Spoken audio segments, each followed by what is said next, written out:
آج ہم ایک ایسے درویش کی کہانی میں کھو جائیں گے جنہوں نے صبر کو ایک نئی ہی پہچان دی اور جن کی زندگی عشق الہی کی ایک ایسی زندہ جاوید داستان ہے جسے سن کر انسان حیرت میں ڈوب جاتا ہے۔ جی ہاں، یہ سوالات ہمیں ایک ایسی ہستی کے در پر لے جاتے ہیں جن کی زندگی کرامات اور آزمائشوں کا ایک حیرت انگیز امتزاج ہے۔ یہ داستان ہے صبر کے بے تاج بادشاہ حضرت اللہ الدین علی احمد صابر کلیری کی۔ حضرت صابر کلیری سلسلہ چشتیہ کے وہ عظیم ستون ہیں جن کی زندگی ہمیں روحانیت کے ایسے اسرار سے روشناس کراتی ہے جو واقعی عقل کو حیران کر دیتے ہیں۔ تو آئیے ان کی زندگی کے اوراق پلٹتے ہیں۔ ہر عظیم داستان کا آغاز بچپن سے ہی ہوتا ہے۔ چلیں ان کی ولادت اور بچپن کے ان حیران انگیز واقعات سے اس سفر کا آغاز کرتے ہیں جنہوں نے پہلے دن سے ہی یہ واضح کر دیا تھا کہ یہ کوئی عام بچہ نہیں ہے۔ یہ چند اہم تاریخیں ان کی ابتدائی زندگی کا ایک خاکہ پیش کرتی ہیں۔ 592 ہجری میں ولادت سے لے کر 600 ہجری میں پاک پتن کے روحانی سفر تک ہر ایک موڑ پر قدرت کے اشارے بالکل صاف نظر آ رہے تھے۔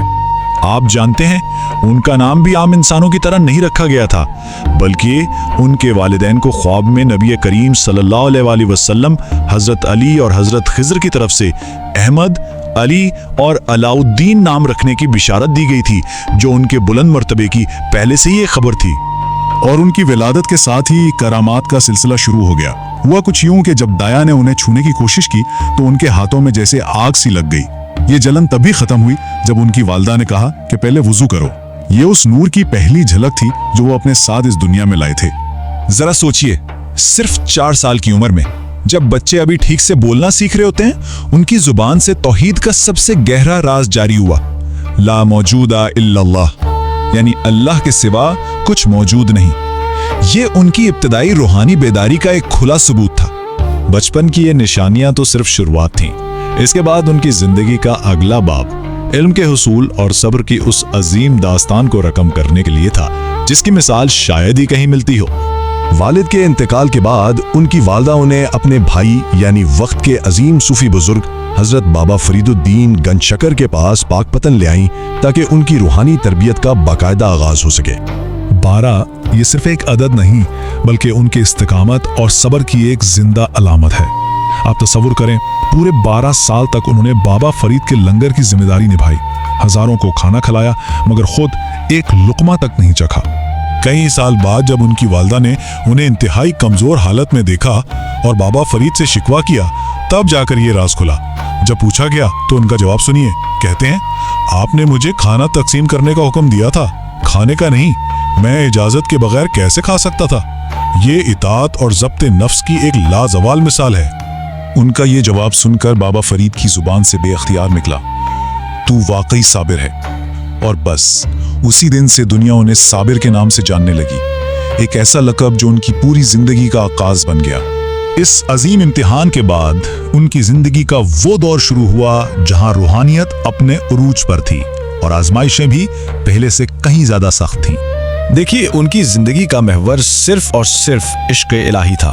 صوفیاء کے نزدیک دل ایک آئینے کی طرح ہے جو صرف ایک ہی عکس دکھا سکتا ہے۔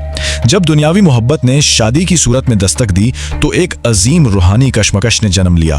شادی کی رات جب ان کی دلہن حجرے میں داخل ہوئیں تو انہوں نے صرف ایک سوال پوچھا، ایک دل میں 2 کی محبت کیسے جگہ پا سکتی ہے؟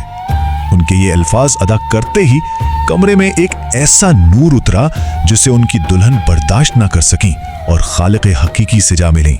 اپنی بیوی اور پھر کچھ عرصے بعد والدہ کے انتقال کے گہرے صدمے کے بعد وہ 9 سال کے طویل عرصے تک استغراق کی کیفیت میں چلے گئے۔ یہ ایک ایسی گہری روحانی حالت ہوتی ہے جس میں دنیا اور اس کی ہر شے سے رابطہ جیسے منقطع ہو جاتا ہے۔ اس طویل محویت سے بیدار ہونے کے بعد ان کی زندگی کا آخری اور سب سے جلالی باب شروع ہوا۔ انہیں کلیر کی روحانی حکمرانی یعنی ولایت عطا کی گئی، جہاں ان کا سب سے کڑا امتحان منتظر تھا۔ لیکن جب وہ کلیرے پہنچے تو وہاں کے قاضی اور با اثر لوگوں نے انہیں ماننے سے ہی انکار کر دیا۔ انہوں نے نہ صرف بابا فرید کا حکم نامہ پھاڑ دیا بلکہ جمعے کے دن انہیں امامت کے مصلے سے بھی اٹھا دیا گیا۔ جب ان کی توہین حد سے بڑھ گئی تو صابر کا جلال ظاہر ہوا۔ جلال یعنی اللہ کی وہ صفت جو باطل کو مٹا دیتی ہے۔ انہوں نے بے جان مسجد کو حکم دیا، اے مسجد تو بھی رکوع اور سجدہ کر، اور وہ مسجد اپنی چھت سمیت سجدے میں گر گئی اور اس کے ساتھ ہی تمام انکار کرنے والے بھی ختم ہو گئے۔